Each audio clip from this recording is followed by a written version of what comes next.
എല്ലാവർക്കും മറ്റൊരു എപ്പിസോഡിലേക്ക് സ്വാഗതം. ഇന്നത്തെ എപ്പിസോഡിൻ്റെ തുടക്കത്തിൽ സുധാകരൻ മാഷ് വിക്രമിനോടായ ഒരു കാര്യം പറയുകയാണ്.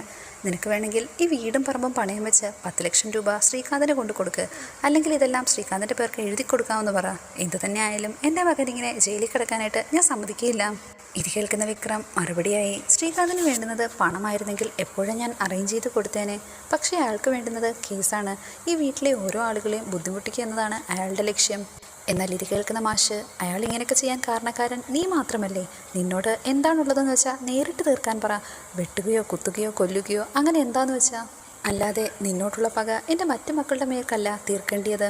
വിക്രം ഈ സമയം കമലയെ ചെന്ന് കാണുന്നു. അമ്മയോടായി ഉറപ്പ് കൊടുക്കുന്നു, ഞാൻ എങ്ങനെയായാലും വിശ്വേട്ടനെ പുറത്തിറക്കിയിരിക്കും. വിശ്വേട്ടന് വേണ്ടി കോടതിയിൽ ഹാജരാകുന്നതിന് മുൻപായി ഒരു തവണ കൂടി ശ്രീകാന്തിനെ കാണാനായി ഇപ്പോൾ ഓഫീസിലേക്ക് വന്നിരിക്കുകയാണ് വേദ വന്ന വിവരം പറഞ്ഞ ശ്രീകാന്ത് ഇപ്പോൾ അകത്തേക്ക് പോകുന്നു. അകത്തേന്ന് വേദയെ കണ്ടപാടി ശ്രീകാന്ത്, അല്ല ഇതാരാണ്? വെല്ലുവിളിച്ചിട്ട് ഇറങ്ങിപ്പോയതല്ലേ? എന്നിട്ട് വൈകാതെ തന്നെ തിരിച്ചു വന്നു. എന്തിനാ? വീണ്ടും വെല്ലുവിളിക്കാനാണോ അതോ ഒത്തുതീർപ്പാക്കാനായിട്ടാണോ? ഇത് കേൾക്കുന്ന വേദ മറുപടിയായി, ശ്രീയേട്ടാ, നിങ്ങൾക്ക് എന്നോടുള്ള ദേഷ്യം എനിക്ക് മനസ്സിലാകും, എന്നോടുള്ള വൈരാഗ്യവും മനസ്സിലാകും. പക്ഷേ വിക്രമിൻ്റെ വീട്ടുകാരോട് അത് ചെയ്യുന്നത് വളരെ മോശമാണ്. ഇത് കേൾക്കുന്ന ശ്രീകാന്ത് പരിഹസിച്ചുകൊണ്ട് വേദയോടായി, ഇപ്പോൾ നീ കാണിക്കുന്നതേ ഒരു തരം അപേക്ഷയാണ്. എൻ്റെ ഭർത്താവിനെ വീട്ടുകാരെയും ഒന്നും ചെയ്യരുതേ എന്നുള്ള അപേക്ഷ. അതുമായിട്ടൊന്നും എൻ്റെ അടുത്തേക്ക് വന്നേക്കരുതെന്ന് ശ്രീകാന്ത് ഉച്ചത്തിൽ തന്നെ പറയുന്നു. ഇത് കേൾക്കുന്ന വേദ, അപ്പോൾ എല്ലാ തരത്തിലും നിങ്ങൾ ജയിക്കുമെന്ന് തീരുമാനിച്ചിട്ടുള്ള നീക്കമാണോ? ഇത് കേൾക്കുന്ന ശ്രീകാന്ത് വേദയോടായി, അതിൽ നിനക്ക് എന്തെങ്കിലും സംശയമുണ്ടോ? ഇപ്പം തന്നെ നോക്ക്, കഴിഞ്ഞ പ്രാവശ്യം വെല്ലുവിളിച്ചിട്ട് പോയ നീ അപേക്ഷയും കൊണ്ടല്ലേ ഇത്തവണ വന്നിരിക്കുന്നത്. ഇനി ഇതിലും കൂടുതൽ കെഞ്ചി കരഞ്ഞുകൊണ്ട് നീ തന്നെ ഇവിടേക്ക് വരും, ഞാൻ കാത്തിരുന്നോളാം. ഇത് കേൾക്കുന്ന വേദ, മിസ്റ്റർ ശ്രീകാന്ത് അത് ആഗ്രഹിക്കുന്നുണ്ടാവും, പക്ഷേ അതൊരിക്കലും നടക്കാൻ പോകുന്നില്ല. മറുപടിയായി ശ്രീകാന്ത്, സ്വന്തം ചേട്ടനെയൊക്കെ ഇങ്ങനെ പേര് വിളിച്ചു തുടങ്ങിയോ? ഇതിൻ്റെ ആവശ്യമുണ്ടെങ്കിൽ താൻ അങ്ങനെ തന്നെ ചെയ്തിരിക്കുമെന്ന് വേദ പറയുന്നു. വേദ തുടരുകയാണ്, ഞാൻ വന്നിരിക്കുന്നത് അപേക്ഷിക്കാനാണെന്ന് നിങ്ങൾ കരുതിയെങ്കിൽ നിങ്ങൾക്കത് തെറ്റി. ഒരു പാവം മനുഷ്യനെ ചെയ്യാത്ത തെറ്റിന് ഇങ്ങനെ ദ്രോഹിക്കുന്ന നിങ്ങളോട് അപേക്ഷിച്ചിട്ട് കാര്യമില്ലെന്ന് എനിക്കറിയാം. പിന്നെ എന്തിനാണ് നീ ഇവിടേക്ക് വന്നിരിക്കുന്നത്? വെല്ലുവിളിക്കാനാണോ? അതിനാണെങ്കിൽ നേരെ കോടതിയിലേക്ക് വരാനായിട്ട് ശ്രീകാന്ത് വേദയോട് പറയുന്നു. മറുപടിയായി വേദ, ഞാൻ കോടതിയിലേക്ക് വരും. അവിടെ വെച്ച് തന്നെ വിശ്വേട്ടൻ തെറ്റുകാരനല്ലെന്ന് ഞാൻ തെളിയിക്കും. നിങ്ങൾ മനഃപൂർവ്വം പ്ലാൻ ചെയ്ത ഒരു കള്ളക്കേസാണിതെന്ന് കോടതിയിൽ വെച്ച് തന്നെ ഞാൻ തെളിയിക്കും. ഇത് കേട്ടപാട് ശ്രീകാന്ത്, ബെസ്റ്റ് ഓഫ് ലക്ക്. നിന്റെ കഴുത്തിൽ താലി കെട്ടിയവൻ കാരണം അല്ലെങ്കിലും ആ പാവം മാഷിൻ്റെ കുടുംബത്തിൽ മൊത്തത്തിൽ പ്രശ്നങ്ങളാണ്. ഇനി നിന്റെ വാശിയും കൂടെ കാരണം ആ കുടുംബം മൊത്തത്തിൽ തകരും.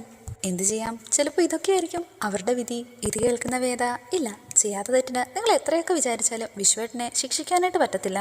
ആ ബാഗിൽ പണത്തിന് പകരം എങ്ങനെയാണ് കടലാസ് വന്നതെന്ന് നിങ്ങൾ തന്നെ കോടതിയിൽ പറയേണ്ടി വരും. വായിട്ടലക്കേണ്ടത് എൻ്റെ മുമ്പിലല്ല കോടതിയിലാണെന്ന് ശ്രീകാന്ത് പറയുന്നു. നിന്നെ സഹായിക്കാനായിട്ട് എപ്പോഴും വരുന്ന ദർശനുണ്ടല്ലോ. എന്നാലും ഈ കാര്യത്തിൽ നിനക്കൊന്നും ചെയ്യാൻ കഴിയത്തില്ല. ഇത്രയും കേട്ട ശേഷം വേദ, ഒരു തവണ കൂടെ നിങ്ങളോടൊന്ന് സംസാരിച്ച് നോക്കാമെന്ന് വിചാരിച്ചാണ് ഞാൻ വന്നത്. പക്ഷെ ഇനി അതില്ല. ഇനി നിങ്ങളുടെ മുമ്പിൽ ഞാൻ വരണമെങ്കിൽ അത് ഈ കേസിൽ ഞാൻ ജയിച്ചതിന് ശേഷമായിരിക്കും, അതുറപ്പാണ്. ഇത്രയും പറഞ്ഞ ശേഷം വേദ അവിടെ നിന്ന് എഴുന്നേറ്റ് പോകുന്നു. പോകാൻ തുടങ്ങുന്ന വേദയെ തടഞ്ഞുകൊണ്ട് ശ്രീകാന്ത് ഒന്നുകൂടി പറയുന്നു, നീ നന്നാക്കാൻ ശ്രമിക്കുന്ന ആ വിക്രമുണ്ടല്ലോ, അവൻ എന്ത് ചെയ്തിട്ടാണ് കുറച്ചു കാലം അകത്ത് കിടന്നതെന്ന് നീ ഒന്ന് അന്വേഷിച്ച് നോക്ക്. അവനെയും കുടുംബത്തെയും രക്ഷിക്കാൻ നടക്കുന്ന സമയത്ത് ഈ കാര്യങ്ങളെല്ലാം കൂടി ഒന്ന് അന്വേഷിക്കണം. വിശ്വേട്ടനെ കാണാനായി ഇപ്പോൾ വിക്രവും ജോസഫും ജയിലിലേക്ക് വന്നിരിക്കുകയാണ്. അവരെ കണ്ടപാടെ വിശ്വേട്ടൻ വിക്രത്തോടായി ചോദിക്കുന്നു, എന്നെ പുറത്തിറക്കാനായിട്ട് എന്തെങ്കിലും വഴിയുണ്ടോ? ഇതിനകത്ത് ഞാൻ കഴിയുന്ന ഓരോ നിമിഷവും പേടി കൊണ്ട് ഉള്ളു പൊള്ളുകയാണ്. ഇനി ഇതിൻ്റെ അകത്ത് ഞാൻ കഴിഞ്ഞാൽ എനിക്ക് എന്തെങ്കിലും സംഭവിക്കും. മറുപടിയായി വിക്രം, പൂട്ടാനുള്ള എല്ലാ വഴികളും ആ ശ്രീകാന്ത് ചെയ്തു വെച്ചിട്ടുണ്ട്. ഇത് കേൾക്കുന്ന വിശ്വേട്ടൻ, അത് പക്ഷേ എന്നോടെന്തിനാണ്? ഞാൻ എന്ത് ചെയ്തിട്ടാണ്? മറുപടിയായി വിക്രം, എന്നോടുള്ള പക കൊണ്ടാണ്. അതൊക്കെ പോട്ടെ, എന്താണ് ശരിക്കും സംഭവിച്ചതെന്ന് ഒന്നുകൂടി വിശദീകരിക്കാമോ? അതെല്ലാം ഞാൻ അന്ന് തന്നെ നിന്നോട് പറഞ്ഞല്ലേ. വിക്രം ഒന്നുകൂടി ചോദിക്കുന്നുണ്ട്. വിശ്വേട്ടൻ അന്ന് കൊണ്ടുപോയ ബാഗിൽ പണം തന്നെയായിരുന്നുവെന്ന് വിശ്വേട്ടന് ഉറപ്പുണ്ടോ? അത് ഞാൻ കണ്ടതാണ്. എൻ്റെ മുമ്പിൽ വെച്ചാണ് ബാഗ് പൂട്ടിയത്. അപ്പോൾ ബാഗിൽ പണം ഉണ്ടെന്ന് വിശ്വേട്ടനെ ധരിപ്പിച്ചാണ് ബാഗ് തന്നു വിട്ടത്. അതേ എന്ന് വിശ്വൻ. മാത്രമല്ല ബാഗിലെത്തിയപ്പോൾ അതെല്ലാം പേപ്പറായി മാറി. ഇത് കേൾക്കുന്ന വിക്രം, അല്ല അപ്പോൾ അവിടെ എവിടെയെങ്കിലും വെച്ച് ബാഗ് താഴെ വയ്ക്കുകയോ അങ്ങനെ എന്തെങ്കിലും ഉണ്ടായിട്ടുണ്ടോ എന്ന് വിശ്വേട്ടനോട് ചോദിക്കുമ്പോൾ, ഇല്ലടാ, ആകെ ഉണ്ടായത് ഒരാൾ കുഴഞ്ഞു വീണു. അപ്പോൾ ഞാൻ അയാളെ എഴുന്നേൽപ്പിക്കാൻ ശ്രമിച്ചു. കുറച്ചു കഴിഞ്ഞപ്പോൾ അയാൾ കണ്ണു ഓർക്കുകയും ചെയ്തു. ആ സമയത്ത് ബാഗ് എവിടെ ആയിരുന്നുവെന്ന് വിക്രം ചോദിക്കുന്നു.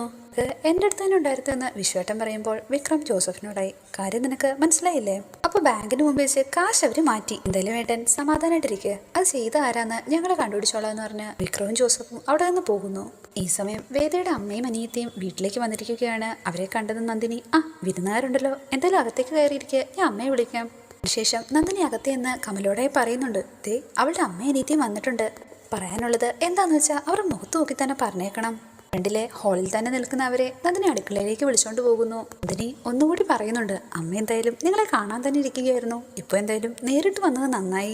കേൾക്കുന്ന വേദയുടെ അമ്മ അവരോടായി പറയുന്നു, കമലയുടെ വിഷമം എനിക്ക് മനസ്സിലാവും, പക്ഷെ ഇങ്ങനെയൊക്കെ നടക്കുമെന്ന് നമ്മളാരും വിചാരിച്ചല്ലോ. കേട്ട ശേഷം നന്ദിനിയാണ് മറുപടി പറയുന്നത്, അങ്ങനൊന്നും നിങ്ങൾ പറയരുത്, കാര്യങ്ങളെല്ലാം മുൻകൂട്ടി തീരുമാനിച്ച ശേഷമാണ് നിങ്ങളുടെ മകൻ ഞങ്ങളുടെ വിശ്വേട്ടനെ ചതിയിൽപ്പെടുത്തിയത്. ഇത് കേൾക്കുന്ന ദീപ്തി, അത് ഞാനും അമ്മയൊന്നും അറിഞ്ഞിട്ടില്ലെന്നാ പറഞ്ഞത്. ശേഷം നന്ദിനി, ഇത് ഞാൻ വിശ്വസിച്ചു, ഇനി അമ്മ വിശ്വസിച്ചോ എന്നറിയില്ലെന്ന് കളിയാക്കൽ രൂപേണ പറയുന്നു. നന്ദിനിയുടെ ഈ സംസാരമൊന്നും കമലയ്ക്ക് ഇഷ്ടപ്പെടുന്നില്ല എന്ന് കണ്ടതോടെ ഞാൻ എന്തായാലും ചായ എടുക്കട്ടെ എന്ന് പറഞ്ഞ് നന്ദിനി അവിടെ നിന്ന് പോകുന്നു. കമല ഇപ്പോൾ പത്മത്തിനോടായി ഒന്ന് പറയുന്നു, പത്മം, നിങ്ങൾ പറഞ്ഞതൊക്കെ ഞാൻ കേട്ടതല്ലേ, നിങ്ങൾ പറഞ്ഞ പോലെയൊക്കെ വേദയുടെ കാര്യത്തിൽ ഞാൻ ചെയ്തതല്ലേ. ഇതിനുള്ള മറുപടിയായി പത്മം, അങ്ങനൊന്നും പറയല്ലേ കമലേ, ഞങ്ങളിതൊന്നും അറിഞ്ഞിട്ട് കൂടിയില്ല. ഇത് കേൾക്കുന്ന നന്ദിനി ദേഷ്യത്തോടെ, അയ്യോടാ, ഇതൊക്കെ ഞാൻ വേണേ വിശ്വസിക്കാം, പക്ഷേ അമ്മയെ ശ്രീജടത്തിയൊന്നും വിശ്വസിക്കത്തില്ല. സംസാരമെല്ലാം കേട്ടുകൊണ്ടിരുന്ന ദീപ്തി അവരോടായി പറയുന്നു, ചേച്ചി പറയുന്നതെല്ലാം പരിഹാസ സ്വരത്തിലാണെന്ന് എനിക്ക് മനസ്സിലാകുന്നുണ്ട്. മറുപടിയായി നന്ദിനി, മനസ്സിലാവുന്നുണ്ടെങ്കിൽ തന്നെ ഇപ്പോൾ എന്താണ് ഈ വീട്ടിലെ ഏറ്റവും പാവമായിട്ടുള്ള വിശ്വേട്ടനെ തന്നെ ഇങ്ങനൊരു കേസിൽ നിന്റെ ചേട്ടൻ കുടുക്കിയില്ലേ? അങ്ങനെയുള്ളപ്പോൾ പിന്നെ എങ്ങനെയാണ് ഞങ്ങൾ നിങ്ങളോട് പെരുമാറേണ്ടത്? ഇപ്പോൾ ശ്രീജയും അവരോടായി പറയുന്നുണ്ട്, കുറച്ചു കാലമാണ് അവിടെ ജോലി ചെയ്തെങ്കിലും വളരെ ആത്മാർത്ഥതയോടുകൂടിയാണ് വിശ്വേട്ടൻ അവിടെ ജോലി ചെയ്തത്. അങ്ങനെയുള്ള ഒരാളോട് എങ്ങനെയാണ് ഇങ്ങനെയൊക്കെ കാണിക്കാൻ കഴിയുന്നത്? ഇത് കേൾക്കുന്ന കമലയും അവരോടായി പറയുന്നുണ്ട്, പണം മാത്രം നോക്കി അന്തസ്സ് കണക്കാക്കുന്നവർക്ക് ഇതെല്ലാം എളുപ്പമാണ് ശ്രീജയെന്ന്. മനുഷ്യത്വം എന്നത് അവരുടെ അജണ്ടയിൽ പോലും ഉണ്ടാവില്ല. ഇത് കേൾക്കുന്ന ദീപ്തി അവരോടായി ഒന്ന് പറയുന്നു, നിങ്ങളുടെ വീട്ടിലുള്ള ആള് മോഷ്ടിച്ചിട്ടില്ലെന്ന് നിങ്ങൾ പറയുന്നു, എന്നാൽ അതിനുള്ള തെളിവുകളെല്ലാം എൻ്റെ ചേട്ടൻ്റെ കയ്യിലുണ്ടെന്ന് ചേട്ടനും പറയുന്നു. എങ്കിൽ പിന്നെ നിങ്ങൾക്ക് രണ്ടാർക്കും കൂടെ ഇതങ്ങ് കോടതിയിൽ തെളിയിച്ചാൽ പോരെ? ഇത് കേൾക്കുന്ന നന്ദിനി, കൊച്ചാള് കൊള്ളാലോ, അച്ഛൻ ജഡ്ജി ആയതുകൊണ്ടാവും കോടതി എന്നൊക്കെ ഇങ്ങനെ ഈസി ആയിട്ട് പറയുന്നത്. കേൾക്കുന്ന ശ്രീജ അവരോടായി എന്ന് പറയുന്നു, നിങ്ങളൊക്കെ വളരെ വലിയ ആൾക്കാരാണ്, നിങ്ങളുടെയൊക്കെ മുൻപിൽ കൊടുക്കണമെന്ന് തോന്നിക്കഴിഞ്ഞാൽ നിങ്ങൾ ഏത് തെളിവുണ്ടാക്കും? ശ്രീജയെ ആശ്വസിപ്പിക്കാനായി പത്മ ഇപ്പോൾ ഒന്ന് പറയുന്നുണ്ട്, നിങ്ങൾക്ക് ഇങ്ങനൊരു അവസ്ഥ ഉണ്ടായിന്നറിഞ്ഞപ്പോൾ ഒന്ന് കാണണമെന്ന് തോന്നി, അത് പരിഹസിക്കാനൊന്നുമല്ല. എൻ്റെ മകനാണ് ഇത് ചെയ്തതെങ്കിൽ ഞാൻ ഒരിക്കലും അംഗീകരിക്കില്ല. ഇത് കേൾക്കുന്ന നന്ദിനി, നിങ്ങളുടെ മകനാണ് ചെയ്തതെങ്കിൽ അത് അംഗീകരിക്കില്ല എന്ന് നിങ്ങൾ പറയുന്നു, പക്ഷേ കോടതി വെറുതെ വിടുമോ? വിശ്വനെതിരെ കൊടുത്ത കള്ളക്കേസ് ആദ്യം തന്നെ പിൻവലിക്കാനായിട്ട് നിങ്ങൾ അവനോട് പറയണമായിരുന്നു എന്ന് ഇപ്പോൾ കമല പറയുന്നു. അതിനുശേഷമാണ് നിങ്ങളിവിടെ വന്നിരുന്നെങ്കിൽ ഈ വരവിൽ ആത്മാർത്ഥതയുണ്ടെന്ന് ഞാൻ കരുതിയേനെ. പത്മം കമലയോടെ ഒന്ന് പറയുന്നു, ഞാനൊന്ന് പറയുന്നത് കേൾക്ക്, പക്ഷെ അതിന് കമല കൂട്ടാക്കുന്നില്ല. എനിക്ക് ഒന്നും കേൾക്കണ്ട, എനിക്ക് കേൾക്കേണ്ടിയിരുന്ന വാർത്ത കോടതി എൻ്റെ മകനെ വെറുതെ വിട്ടു എന്നതാണ്. നിങ്ങൾ പോയി ആ വാർത്തയുമായി വരൂ, നമ്മൾക്ക് അപ്പോൾ സംസാരിക്കാം. ഇതെല്ലാം കേട്ട ശേഷം ദീപ്തി, അമ്മയ്ക്കിപ്പോൾ മതിയായില്ലേ, ഇനിയെങ്കിലും പോയിക്കൂടെ, ഇറങ്ങിപ്പോകാനല്ലേ അവർ പറഞ്ഞത്? പോകുന്നതിന് മുമ്പായി അവരെ തിരിച്ചു വിളിച്ച ശേഷം ശ്രീജി ഒന്നവരോട് പറയുന്നു, നിങ്ങൾക്കിപ്പോൾ തോന്നുന്നുണ്ടാവും ഞങ്ങൾ അപമാനിച്ചു വിട്ടുന്ന്, പക്ഷെ അങ്ങനെയല്ല. നിങ്ങളൊന്ന് ആലോചിച്ച് നോക്ക്, ഞങ്ങളുടെ ഈ അവസ്ഥയിൽ നിങ്ങളായിരുന്നെങ്കിൽ എങ്ങനെ പ്രതികരിക്കും? നിങ്ങളുടെ വീടിന്റെ പടി പോലും കിടക്കാൻ നിങ്ങൾ അനുവദിക്കുമായിരുന്നോ? പക്ഷേ ആ മര്യാദയെങ്കിലും ഞങ്ങൾ തന്നില്ലേ. അതിന്റെ കാരണം എന്താണെന്ന് നിങ്ങൾക്കറിയാമോ? ഞങ്ങളുടെ വിശ്വേട്ടൻ തെറ്റുകാരനല്ലെന്ന് ഞങ്ങൾ വിചാരിക്കുന്ന പോലെ തന്നെ അതേ കാര്യം വിശ്വസിക്കുന്ന ഒരാൾ കൂടി ഈ വീട്ടിലുണ്ട്, നിങ്ങളുടെ മകൾ വേദ. അവൾ പറയുന്നത് അവളുടെ ചേട്ടൻ തന്നെയാണ് തെറ്റുകാരനെന്നാണ്. അതവൾ തെളിയിക്കുകയും ചെയ്യും, നിങ്ങൾ നോക്കിക്കോളൂ. അല്ലെങ്കിൽ ഈ സമയം ജോസഫും രാജേട്ടനും കൂടി വിശ്വേട്ടനെ ചതിച്ച ആളെ പിടിച്ചുകൊണ്ട് വിക്രമിന്റെ അടുത്തേക്ക് വന്നിരിക്കുകയാണ്. രാജുവോടായി വിക്രം ചോദിക്കുന്നു, നീ അന്ന് ചതിച്ചത് ആരെയാണെന്ന് നിനക്കറിയാമോ? അല്ലെങ്കിൽ അത് പോട്ടെ, ആ പണം ഇപ്പോൾ എവിടെയുണ്ട്? മര്യാദയ്ക്ക് ചോദിച്ചാൽ ചിലപ്പോൾ നീ പറയില്ലെന്ന് എനിക്കറിയാം, അതുകൊണ്ട് എന്ന് പറഞ്ഞ് വിക്രം അയാളെ അടിക്കാനായി ഒരു ഇരുമ്പ് കമ്പി എടുക്കുന്നു. എടുക്കുന്നത് ആരാണെന്ന് നിനക്ക് അറിയാമോടാ? അതെന്റെ ചേട്ടനാണ്, അത് ഞാൻ ക്ഷമിക്കുമെന്ന് നിനക്ക് തോന്നുന്നുണ്ടോ എന്ന് പറഞ്ഞ് അയാളെ തല്ലാനൊരുങ്ങുന്നു. അങ്ങനെ വിക്രമിന്റെ അടിയിൽ ഭയന്ന് അയാൾ കാര്യങ്ങളെല്ലാം പറയുന്നു.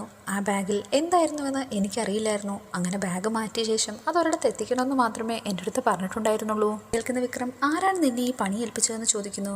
അത് SM ട്രേഡേഴ്സിന്റെ മാനേജറാണെന്ന് പറയുന്നു. അയാളെ തന്നെയാണോ നീ ബാഗ് ഏൽപ്പിച്ചതെന്ന് വിക്രം ഒന്നുകൂടി ചോദിക്കുമ്പോൾ, അല്ല, അയാളുടെ അടുത്ത് വന്ന് ആ ബാഗ് വാങ്ങിക്കാനായി മറ്റൊരാൾ വരുമെന്ന് പറഞ്ഞിരുന്നു. ഞാനങ്ങനെ കാത്തു നിന്നു, വേറൊരാൾ കാറിൽ വന്നിറങ്ങുകയും ഞാൻ അയാൾക്കാണ് ബാഗ് കൊടുത്തതെന്ന് പറയുന്നു. കേട്ടുകൊണ്ട് തന്നെ വിക്രം തന്റെ ഫോൺ എടുത്ത് ശ്രീകാന്തിന്റെ ഫോട്ടോ അയാളെ കാണിച്ച് ഇതാണോ ആളെന്ന് ഒന്നുകൂടി ചോദിക്കുന്നു. അയാളപ്പോൾ അതേയെന്നും മറുപടി പറയുന്നു. അന്നേ ദിവസം രാത്രിയിൽ വേദ വിക്രമിനോട് സംസാരിക്കാനായി വന്നിരിക്കുകയാണ്. എൻ്റെ അമ്മയും അനിയത്തിയും ഇന്നിവിടെ വന്നിരുന്നുവെന്നും അപ്പോൾ നന്ദിനിയേട്ടതി വളരെ മോശമായി പെരുമാറിയെന്നും എന്ന് വേദ വിക്രമിനോട് പരാതി പറയുന്നു. സാധാരണഗതിയിൽ ഇങ്ങനെ എന്തെങ്കിലും ഉണ്ടാകുമ്പോൾ ഇവിടുത്തെ അമ്മ എതിർക്കാറുള്ളതാണ്, പക്ഷേ ഇന്നമ്മ നന്ദിനിയേട്ടത്തെ വിലക്കിയില്ല. കേൾക്കുന്ന വിക്രം കട്ടിൽ നിന്ന് എഴുന്നേറ്റുകൊണ്ട്, അതെങ്ങനെ ശരിയാകും? സ്വന്തം മകൻ അകത്ത് കിടക്കുമ്പോൾ അതിന് കാരണക്കാരനായവൻ്റെ അമ്മയോട് സംസാരിക്കാൻ ആരെങ്കിലും പോകുമോ? ഇത് കേൾക്കുന്ന വേദ, ശ്രീയേട്ടൻ അങ്ങനെയൊക്കെ പെരുമാറിയതിന് മറ്റുള്ളവർ എന്ത് പിഴച്ചു? ഇത് കേൾക്കുന്ന വിക്രം വേദയോടെ പറയുന്നു, അതേ ചോദ്യമാണ് എനിക്കും ചോദിക്കാനായിട്ടുള്ളത്. അവരുടെ വീട്ടിലെ പെൺകുട്ടിയോട് ഞാൻ ചെയ്ത തെറ്റിന് ശിക്ഷിക്കേണ്ടത് എൻ്റെ ചേട്ടനെയാണോ? കേൾക്കുന്ന വേദ, ഇതേ കാര്യം ഞാൻ ചേട്ടനോട് ചോദിച്ചതാണ്, എന്നിട്ട് വലിയ ഉപകാരം ഉണ്ടായെന്ന് വിക്രം ചോദിക്കുന്നു. അതിനുള്ള അന്വേഷണത്തിലാണ് ഞാനെന്ന് വേദ പറയുമ്പോൾ എന്തായാലും ഇത്രയും തന്നെ കൊണ്ടെത്തിച്ചത് മതിയെന്ന് വിക്രം പറയുന്നു. ഇനി കൂടുതൽ ഇടപെട്ട് നശിപ്പിക്കാനായിട്ട് നോക്കരുതെന്ന് വേദയോട്. കേൾക്കുന്ന വേദ, ഞാൻ എന്ത് നശിപ്പിച്ചു എന്നായി പറയുന്നത്? ഇതിനെല്ലാം കാരണം പിന്നെന്താണ്, നീ ഈ വീട്ടിലേക്ക് കയറി വന്നതല്ലേ എന്ന് വിക്രം ചോദിക്കുന്നു. വേദ, അങ്ങനെ തന്നെയാണോ? അതിനു മുമ്പ് വേറെ ഒരു കാരണവും ഇല്ലേ ഇവിടെ എന്ന് പറയുന്നു. വെറുതെ ഇങ്ങനെ തർക്കിക്കാതെ എഴുന്നേറ്റ് പോകാൻ ആവശ്യപ്പെടുന്നു. മറുപടിയായി വേദ, ഞാൻ തർക്കിക്കാനായിട്ട് വന്നതല്ല. നാളെ വിശ്വേട്ടനെ കോടതിയിൽ ഹാജരാക്കുമല്ലേ? എന്തെങ്കിലും ആ കാര്യത്തിനായിട്ട് ചെയ്തിട്ടുണ്ടോ എന്ന് വേദ ചോദിക്കുന്നു. വിശ്വേട്ടിന് വേണ്ടി ആരാണ് കോടതിയിൽ ഹാജരാവുന്നത്? കേൾക്കുന്ന വിക്രം ഇല്ലെന്ന് പറയുന്നു. മറുപടിയായി വേദ, പിന്നെ കോടതിയിൽ നിന്ന് വെറുതെ ഇങ്ങനെ ഇറങ്ങിക്കൊണ്ട് വരാമെന്നാണോ നിങ്ങൾ വിചാരിച്ചിരിക്കുന്നത്? എങ്ങനെയാന്ന് വെച്ചാൽ ഞാൻ ഏർപ്പാടാക്കിക്കൊള്ളാമെന്ന് വിക്രം പറയുന്നു. നാളെ രാവിലെ തന്നെ ഒരു വക്കീലിനെ ഏർപ്പാടാക്കണം. ഇതെല്ലാം കേട്ട ശേഷം വേദ, അതെന്തായാലും നന്നായി. കേസ് പഠിക്കാനായിട്ട് ആ വക്കീലിന് ധാരാളം സമയം കിട്ടുമല്ലോ. കാര്യങ്ങളിലൊന്നും അറിവില്ലെങ്കിൽ അതറിയാവുന്നവരോട് ചോദിച്ചൂടെ എന്ന് ദേഷ്യത്തോടു കൂടി വേദ. വിക്രം ദേഷ്യത്തോടു കൂടി, വെറുതെ ഒരു വക്കീലിനെ മാത്രം ഏർപ്പാടാക്കിയാൽ പോരാ, വിശ്വേട്ടൻ തെറ്റ് ചെയ്തിട്ടില്ലെന്ന് തെളിവുകൾ കൂടി വേണം. ഉണ്ടാക്കാനായിട്ടുള്ള തത്രപ്പാടിലായിരുന്നു ഞാനെന്ന് പറയുന്നു. എന്നിട്ട് വല്ല തെളിവുകളും കിട്ടിയോ എന്ന് വേദ ചോദിക്കുന്നു. ഉവെന്നും നിന്റെ ചേട്ടന്റെ മാനേജർ പറഞ്ഞിട്ട് ഏർപ്പാടാക്കിയ ആളെ ഞാൻ ഇന്ന് കണ്ടിരുന്നു എന്ന് വിക്രം പറയുന്നു. ആളാണ് വിശ്വേട്ടന്റെ കയ്യിൽ നിന്ന് പണം അടിച്ചു മാറ്റിയത്. ചെയ്തവൻ നാളെ കോടതിയിൽ ഹാജരാവും. കേൾക്കുന്ന വേദ, എന്ന വക്കീലിന് വേണ്ടി വിക്രം കഷ്ടപ്പെടണ്ട. നാളെ വക്കീൽ കോടതിയിൽ ഹാജരായിക്കൊള്ളുമെന്ന് പറയുന്നു. അത് ആരാണെന്നാണ് ഇപ്പോൾ വിക്രം ചോദിക്കുന്നത്. മറുപടിയായി വേദ, അഡ്വക്കേറ്റ് വേദ ശങ്കരനാരായണൻ എന്ന് പറയുന്നു. കേൾക്കുന്ന വിക്രം, നീയോ? മറുപടിയായി വേദ, എന്താ ഞാൻ പോരുന്നുണ്ടോ? എൻ്റെ സീനിയറിനോട് അപ്പിയർ ചെയ്യാനായിട്ടാണ് ഞാൻ ആവശ്യപ്പെട്ടത്. അദ്ദേഹം എന്നോട് ഞാൻ തന്നെ ചെയ്യാൻ പറഞ്ഞു. മാത്രമല്ല ഇന്ന് അമ്മയോടും ദീപ്തിയോടും ഒക്കെ നന്ദിനിയെടുത്ത് സംസാരിച്ചതും കൂടി ആയപ്പോൾ ഇക്കാര്യം ഞാനങ്ങ് ഉറപ്പിച്ചു. വിശ്വേട്ടനെ ഇറക്കാനായിട്ട് ഞാൻ തന്നെ മുന്നിട്ടിറങ്ങുമെന്ന്. കേൾക്കുന്ന വിക്രം, നീ കളിതമാശ പറയുകയാണോ എന്ന് വേദയോട് ചോദിക്കുന്നു. വക്കീൽ ഓഫീസിൽ നിന്ന് വരുന്ന വഴി ഞാൻ ഇന്ന് വിശ്വേട്ടനെ കണ്ട് വക്കാലത്ത് ഒപ്പിട്ട് വാങ്ങിയെന്ന് വേദ പറയുന്നുണ്ട്. കോടതിയിൽ ഞാൻ എന്തായാലും വിശ്വേട്ടന് വേണ്ടി അപ്പിയർ ചെയ്യുകയും ചെയ്യും, പുറത്തിറക്കുകയും ചെയ്യും. അത് ശ്രീയേട്ടനോടുള്ള എൻ്റെ വാശിയാണ്. എന്തായാലും ആ സാക്ഷിയെ കോടതിയിൽ ഹാജരാക്കി നോക്കൂ, ഗുണം ചെയ്യുമോന്ന് നമുക്ക് നോക്കാം. പിറ്റേ ദിവസം രാവിലെ തന്നെ വേദയും വിക്രമും കൂടി കോടതിയിൽ വരുന്നുണ്ട്. അവിടെ അവരെ കാത്ത് ശ്രീചേട്ടത്തി നിൽപ്പുണ്ടായിരുന്നു. വേദയാണ് വിശ്വേട്ടിന് വേണ്ടി വാദിക്കാൻ പോകുന്നതെന്ന് വിക്രം ശ്രീചേട്ടത്തിയോടായി പറയുന്നു. വേദയും ശ്രീചേട്ടത്തിയോടെ ഒന്ന് പറയുന്നുണ്ട്, പേടിക്കേണ്ട, നമുക്ക് പെട്ടെന്ന് തന്നെ വിശ്വേട്ടിനെ പുറത്തിറക്കാം, ധൈര്യമായിട്ടിരിക്കുക. തന്നെ ഇങ്ങനെ മുന്നോട്ടിറക്കുമ്പോൾ എനിക്ക് പിന്നെ എന്ത് സംശയമുള്ളത്? എത്രയും പെട്ടെന്ന് വിശ്വേട്ടിനെ കാണാമല്ലോ എന്ന് ശ്രീചേട്ടത്തി ഒന്നുകൂടി വേദയോടായി ചോദിക്കുന്നുണ്ട്. ഒന്നും തോന്നരുത്, ഒരു കേസ് തനിയൊക്കെ വേദയ്ക്ക് എടുത്ത് നടത്താൻ പറ്റുമല്ലോ അല്ലേ? കേസിനെ പറ്റി ഞാൻ എൻ്റെ സീനിയറിനോട് പറഞ്ഞപ്പോൾ അദ്ദേഹം തന്നെയാണ് ഞാൻ നേരിട്ട് ഹാജരാവാനായിട്ട് പറഞ്ഞത്.